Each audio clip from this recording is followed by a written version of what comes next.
అక్కడ రైతులతో కలిసి వాళ్ళతో పరామర్శించి అసలు ఏం జరుగుతుంది, ఈ మిర్చిలో ఎందుకు ధర తగ్గింది, దానికి మార్కెట్ ప్రభుత్వం చేస్తున్న విధానాలు ఏంటి, దానివల్ల వాళ్ళు పడుతున్న ఇబ్బందులు ఏంటి, బాధలు ఏంటి, అవన్నీ తెలుసుకొని ప్రభుత్వం మీద ఒత్తిడి తీసుకొచ్చి ఆ కార్యక్రమం చేద్దామని అన్నట్టు రోజున వారు పోవడం జరిగింది. పత్రికల్లో వచ్చింది, మీ అందరూ కూడా చూశారు. ఆ నేపథ్యంలో ఆయనకున్న జడ్జెస్టు ఏదైతే భద్రత ఉందో దాన్ని పూర్తిగా తొలగించి నేను రోజున పూర్తిగా సెక్యూరిటీ ల్యాబ్సెస్ 100% ఒక్క యూనిఫామ్ ఉన్న కానిస్టేబుల్ ఒక్కరు కూడా ఆ చుట్టుపక్కల లేకుండా ఏదైనా అవాంఛనీయ సంఘటనలు జరిగేటట్టుగా వారు ప్రేరేపించేటట్టుగా వాళ్ళు నేను జరిగిన ప్రయత్నం చూస్తుంటే చాలా అనిపించింది. అందుకని గవర్నర్ గారికి మేము అందరం వచ్చి ఆయన తాలూకా భద్రత మీద ఆందోళన వ్యక్తం చేస్తూ ఇలాంటి సెక్యూరిటీ ల్యాబ్సెస్ ఉన్నాయి, ప్రభుత్వం వాంటెడ్లీ చేయాలని, ఆయన్ని ఇబ్బంది పెట్టాలని, ఆయనకి ఉన్న సందర్భంలో ఆయన రక్షణ కల్పించి ఇలాంటివి మళ్ళీ పునరావృతం కాకుండా చట్టాన్ని చేతిలో తీసుకోకుండా చట్టం దాని పని చేసుకునేటట్లు ఎవరికి ఇవ్వాల్సిన భద్రతను వాళ్ళకి ఇస్తూ కార్యక్రమం చేయాలని గవర్నర్ గారిని మేము ఇప్పుడు మీ అందరం కూడా డెలిగేషన్కి వెళ్ళి ఆయన రిక్వెస్ట్ చేయడం జరిగింది. వారు దాన్ని పరిశీలిస్తాను, దీన్ని ఎంక్వైరీ చేస్తానని చెప్పి వారు చెప్పడం జరిగింది. ఇది విషయాన్ని మీకు తెలియపరుస్తున్నాం.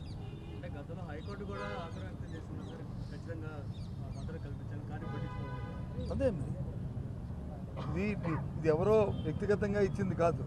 మాజీ ముఖ్యమంత్రిగా ఆయనకి అది వర్చువల్గా ఆయనకి ఆటోమేటిక్గా అది వస్తుంది. జడ్ప్లస్2ది మాజీ ముఖ్యమంత్రి గారికి ఆటోమేటిక్గా వస్తుంది. దాన్ని కూడా నిన్న రోజు విత్డ్రా చేయమంటే అసలు అర్థం అవ్వట్లేదు మాకు. ఎప్పుడు కూడా చూడలేదు ఈ వ్యవస్థలో. ఇంతకుముందు కూడా మాజీ ముఖ్యమంత్రిగా, ఇప్పుడున్న ముఖ్యమంత్రి గారు మాజీ ముఖ్యమంత్రి కదా, ఆయనకున్న 5 సంవత్సరాలు ఎక్కడైనా ఇలాంటి సందర్భం ఎక్కడైనా వచ్చిందా? ఎప్పుడైనా చేశామా? ఎప్పుడైనా జరిగిందా? ఏంటిది? పూర్తిగా కూడా ప్రభుత్వం ఏకపక్షంగా ఈ కార్యక్రమం చేస్తూ వారిని ఇబ్బంది పెట్టాలని, మరి భగవంతుడి గారి వెనకాతలు ఉన్న లోపా గారిగా వాళ్ళ తాలూకా దురుద్దేశాలు ఏంటనేది చేస్తూ దాన్ని ముందుగా మేము ఫోర్కాస్ట్ చేసి రాబోయే కాలం లాంటి అవాంఛ ఏ విధమైన సంఘటనలు జరగకుండా పెట్టు ఆయన భద్రత మీద మేము ఆందోళన వ్యక్తపరుస్తున్నాం.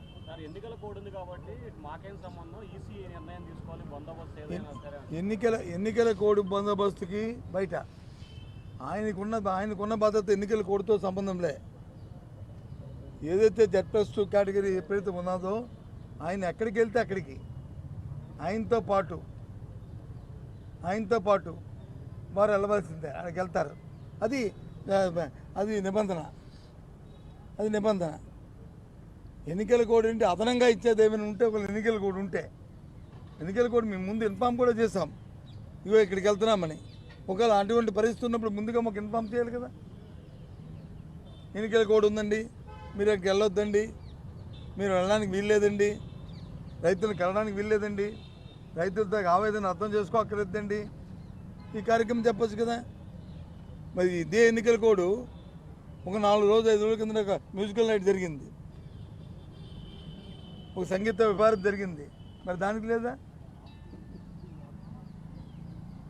ఆ రకంగా ఏ రకంగా నేను దాంతో కంపేర్ చేయట్లే.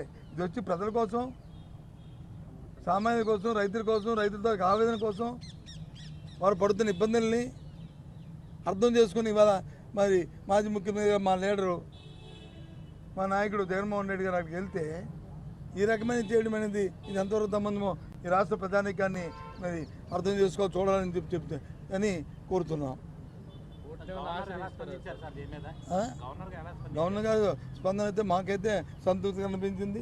వెంటనే దీన్ని ఎంక్వైరీ చేస్తారని చెప్పారు. ఎవరు లేకపోతే అడిగారు. మరి ఇది పూర్తిగా కూడా మరి స్టేట్ గవర్నమెంట్ తాలూకా పోలీసు వైఫల్యం అని చెప్పాము. ఇంకో విషయాన్ని కూడా చెప్తున్నాను.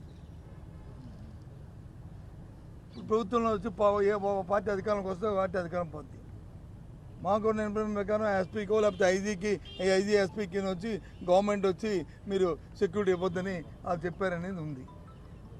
ఇప్పుడు ఎవరు రెస్పాన్సిబిలిటీ? ఐజీని ఎస్పీ రెస్పాన్సిబిలిటీ కాదు, అక్కడ ఉన్న ఐజీ ఎస్పీ రెస్పాన్సిబిలిటీ కాదు, నీ బాధ్యత కాదు, మీరు యూనిఫామ్ వేసుకున్న పోలీసులు కాదు. ఆలోచన చేయండి. ఏ రకంగా నీ తాలూకు బాధ్యతని విస్మరిస్తారు? ఏ రకంగా మీ తాలూకు కర్తవ్యాన్ని చేయడం మానుతారు? ఈ ధర్మం ఇది? ఇదేనా రాజ్యాంగంలో బాబాసాహెబ్ అంబేద్కర్ గారు ఇచ్చిన రాజ్యాంగం తాలూకా ఇదేనా స్ఫూర్తి? ఇది న్యాయం? ఇది చాలా తప్పు. ఇది వ్యవస్థను పరిశీలన చేసుకుంటేనే ఆ వ్యవస్థ ఆ రాష్ట్రం కానీ ఆ ప్రజలు కానీ సుఖంగా సంతోషంగా ఉంటారు. ఈ రకంగా కక్షలతో కాడేమని తేలితే ఈ సాంప్రదాయాలు మంచివి కాదు. పూర్తిగా దాన్ని పూర్తిగా కూడా మేము అందరం కూడా ఆక్షేపం తెలియజేస్తున్నాం. మా నాయకుల తాలూకు భద్రత పట్ల మేము ఆందోళన వ్యక్తపరుస్తున్నాం. పూర్తిగా ఏదైతే నిబంధనల ప్రకారం జరగాలని కోరుకుంటున్నాం. చట్టాన్ని చేతిలో తీసుకోవడానికి ఎవరికి కూడా హక్కు లేదనే విషయాన్ని తెలియజేస్తున్నాం. ఇది అది రెండో విషయం. ఎందుకంటే చంద్రబాబు నాయుడు గారికి వాళ్ళకంటే కేంద్ర హోంశాఖ నుంచి కోరేది వాళ్ళకైతే ఉంది. అది రెండో విషయం.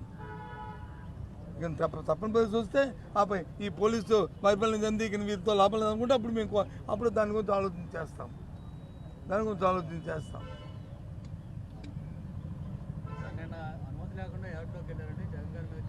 అదే అంటున్నాను, అనుమతి లేకుండా యాడ్లోకి వెళ్ళారని అని చెప్పినప్పుడు ముందు రోజే మేము వచ్చి ఇన్ఫామ్ చేసినప్పుడు మాకు ఇన్ఫామ్ చేయాలి కదా. మీరు రావడానికి వీల్లేదు, ఇక్కడ ఇంట్లోంచి కదలడానికి వీల్లేదు అని చెప్పాలి కదా. ఎవరికి చెప్పారు?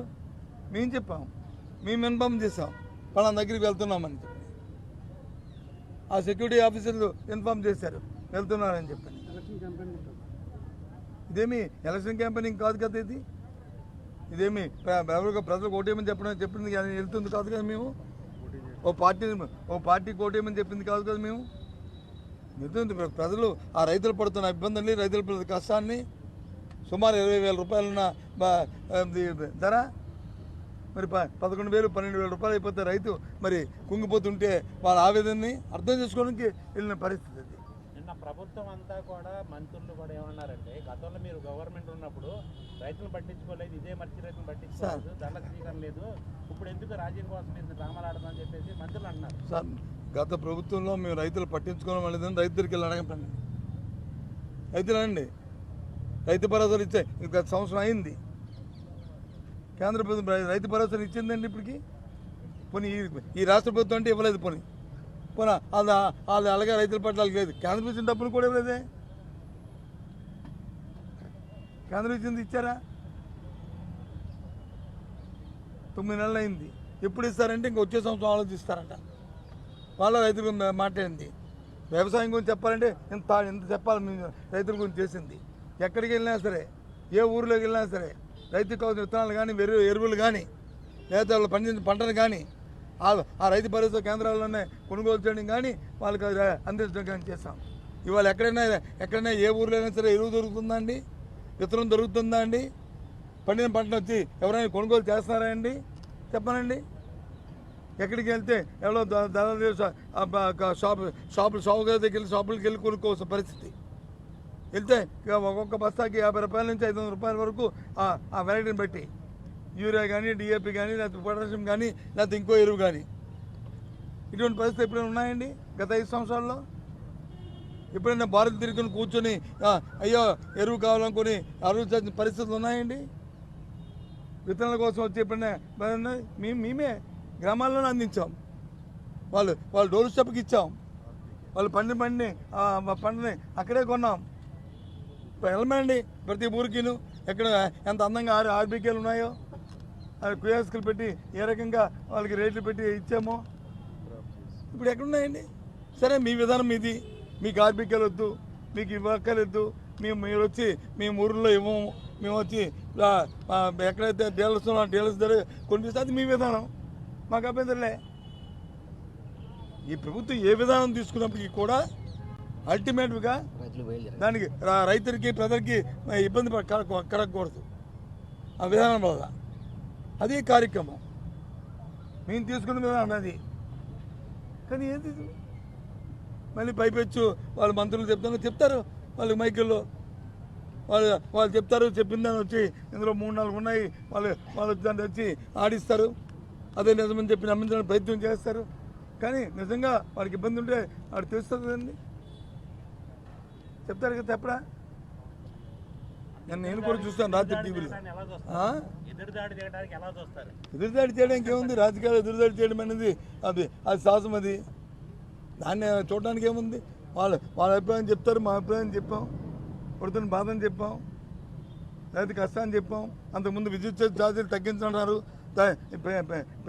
పెంచమని చెప్పారు, ట్రోప్ ఛార్జీలు అని చెప్పి విద్యుత్ ఛార్జీలు పెంచారు.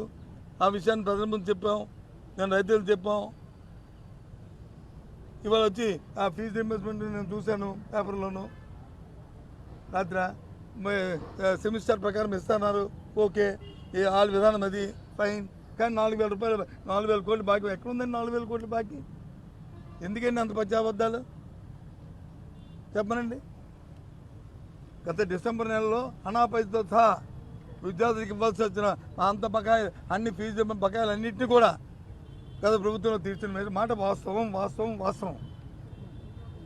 ఆ తర్వాత మళ్ళీ ఫిబ్రవరి నెలలో మళ్ళీ 2వ త్రైమాసికం ఇద్దాం అనుకున్నప్పటికీ ఎన్నికల నేపథ్యం వచ్చింది, నోటిఫికేషన్ వచ్చింది, ఇంక ఇవ్వలేకపోయాము, అది పెండింగ్ ఉంది. దాని తర్వాత ఎన్నికలు వచ్చాయి, అది పెండింగ్ ఉంది. ఆ తర్వాత ఈ ప్రభుత్వం వచ్చిన దగ్గర నుంచి ఇవ్వడం మానేసింది. అంటే తగ్గిన సంవత్సరం పాటు ఫీజు రీయింబర్స్మెంట్ ఇవ్వలేదు, అందుకని బకాయిలు పెరిగాయి. మొన్నటి రోజున ఇచ్చింది ఎప్పుడు ఏది ఇచ్చారు?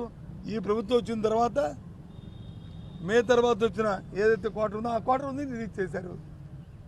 అంటే ఇంకా 3 క్వార్టర్లు మిగిలి ఉన్నాయి కదా, దానికి వచ్చి 4,000 అబద్ధాలు ఎందుకండి? ఈ వాస్తవాలు ఇవి. కాబట్టి నిజాలు మాట్లాడుకొని ప్రజలకు ఏం కావాలో ఆలోచన చేసుకుని చేయడం మంచిది. ఏమైనప్పటికీ ఇవాళ అంశం ఏంటంటే మా నాయకుడి తాలూకా పద్ధతికి మీద మాకు ఆందోళన ఉంది. ఆ ఆందోళన గవర్నర్ గారి దృష్టికి తీసుకొచ్చాం. వాంటెడ్లీ ఈ ప్రభుత్వం అవి ఇతర చేసి నిన్నటి రోజున జరిగిన పరిణామాలు చేసి ఇబ్బంది పెట్టాలనే పరిస్థితిని కల్పిస్తుంది. మాకు ఆయన భద్రత మీద మాకు అంతం కాబట్టి దాని మీద కొనడానికి వచ్చాం. అయితే మీరు అడుగుతున్నారు కేంద్రానికి వెళ్తారా, కోర్టులకు వెళ్తారా, ఎక్కడికి వెళ్తారా అని మీరు అడుగుతున్నారు. అది 2వ చర్య. ఫస్ట్ ఈ ప్రభుత్వం వచ్చి గవర్నర్ గారు వచ్చి దిస్ ఇస్ మై గవర్నమెంట్ అని ఆయన మాట్లాడతారు. కాబట్టి మీ ప్రభుత్వంలో జరుగుతున్న పరిణామాలను ఇవ్వండి, అది చూడండి గవర్నర్ గారు ఎంతవరకు న్యాయమో. ఇదా అంటే ఆయన ఒక్కసారి ఆశ్చర్యపోయాడు, హౌ కెన్ విత్డ్రా అని. దిస్ ది సిచ్యువేషన్ అని చెప్పాం. ఎవరు పీపుల్ అండి, ఎవరు ఆఫీసర్స్ అని. ఇది అవసరం. కాబట్టి ఈ విషయాన్ని మీ ద్వారా రాష్ట్ర ప్రధానికి కూడా తెలియజేస్తున్నాం. ఈ రాష్ట్రం తాలూకా పరిపాలన ఏ విధంగా ఉందో ఆలోచన చూడమని చెప్తున్నాం. ఏ విధంగా కక్షపూర్తంగా చేస్తున్నారో చెప్తున్నాం. ఇలాంటి చర్యలు మళ్ళీ మంచిది కాదు, పునరావృతం కాకూడదు అనేది కోరుకుంటున్నాం. మా నాయకుడి తాలూకా పద్ధతికి పూర్తి భరోసాని ఇవ్వాల్సిందని గవర్నర్ గారి ద్వారా ప్రభుత్వాన్ని కోరాం.